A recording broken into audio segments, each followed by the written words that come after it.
Now, Scotrail's decision to cut services across the country comes at a cost. The economist Tony Mackay has been crunching the numbers and he joins us now from our Inverness studio. Morning to you, Tony. Good morning. How much do you think this could cost us a week? Well, I think initially it'll be between 75 and 80 million pounds a week. But from the estimates I've made, that number will go down as people make, alternative arrangements, alternative travel arrangements, and alternative business arrangements. So I think if it continues for weeks, it'll probably be about 55 million pounds a week lost to the Scottish economy. Break that down for us then. How are you coming up with such big figures?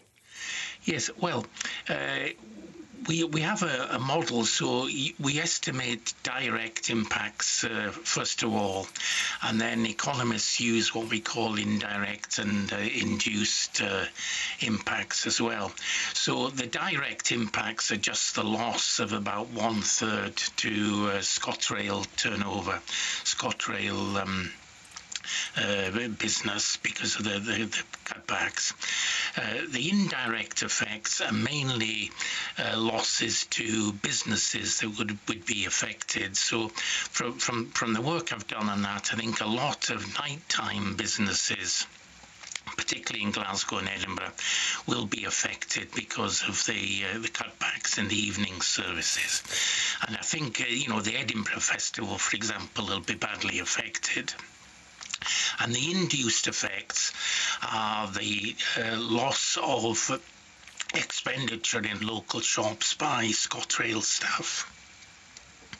I just wonder that given the experience of the pandemic, when you and a lot of people had to work from home, given that this is affecting early and late services, do you think that there simply people will just decide to ditch the commute and ask to stay at home and work there instead? Yes, I think so. And I think also, obviously, some people will decide to transfer from rail to buses and probably cars. Now, but if people are going to use more cars, then that's got the negative environmental impacts which the Scottish Government doesn't want. But I didn't take account of those in my calculations. But I suppose if people are working from home, then they're not spending in the sandwich shops, the coffee shops, picking stuff up in city centres either.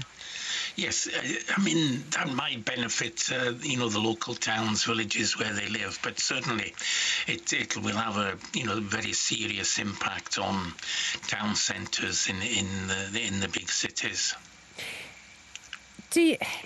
Did you have a look at how much it's costing the economy to have cancellations randomly? Because obviously Scotrail say they're doing this to offer some sense of guarantee that a service will be there when they say it will, as opposed to having to cancel services randomly, as they have been doing up to now.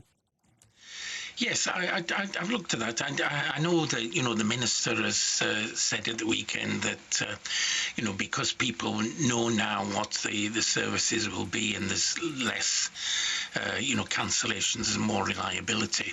But, I think that, this will certainly have a, disastrous effect, particularly on events like the Edinburgh Festival and a lot of, pubs and restaurants that are trying to get back up to normal.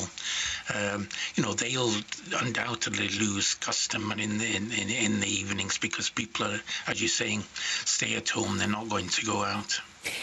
All of this is taking place ahead of a ballot by another union, the RMT union, which would be a UK-wide strike across the Network Rail. Economic damage that would inflict would presumably be on an entirely different scale across the entire of the UK. Yes, I've some sympathy for the the rail unions and the other unions because Scotrail have offered them 2.2% increase. And last week, the official inflation statistics were published by the UK government, and inflation is currently 9%. So if you're offered 2.2% in any public sector union, and inflation is at 9%, I can't see how you expect the trade unions to accept that. So I think there will be a lot of more trouble with the unions over the next few months because of the rate of inflation. Tony, good to talk to you. Tony Mackay there, who's been crunching the numbers. And let's hear a little more about how this disruption is going to affect one area of the country. Alistair Russell is our reporter in the Borders. Morning to you, Alistair.